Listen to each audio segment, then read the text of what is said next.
Ministria e Bujqësisë ka reaguar për akuzat e Partisë Socialiste ndaj ministrit Genc Ruli për korrupsion me tenderat e hidrocentraleve.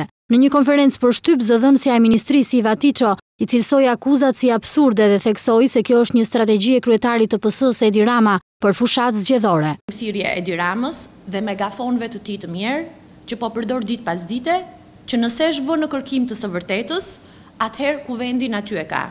Leti thot Felajt, që bashkë me deputet të tjerë të PS-së të kërkojnë ngritjen e një komisioni hetimor, jo vetëm për këtë rast, për këtë koncesion, por për të 200 sa garat koncesionare që janë zhvilluar me sukses në periudhën kur Genc Ruli ka qenë ministër i ekonomisë, tregtisë dhe energjetikës.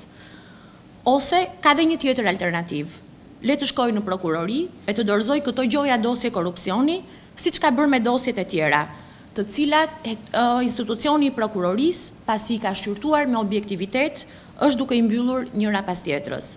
Nëse vendos të mos bëj asnjërin prej këtyre, atëherë do të na bind një herë mirë që gjithë këtë tymnaj e ka ngritur, jo sepse kërkon transparencën dhe zbatimin e ligjit, por sepse kërkon të përfitoj politikisht në prag të zgjedhjeve lokale. Sipas zëdhënëses të kësaj ministrie, çdo tender i dhënë për koncesionet e hidrocentraleve nga Ministria e Bujqësisë është bërë brenda rregullave dhe ligjit të shtetit, ndërkohë që Partia Socialiste prej më shumë se një jave vazhdon akuzat ndaj ministrit Ruli.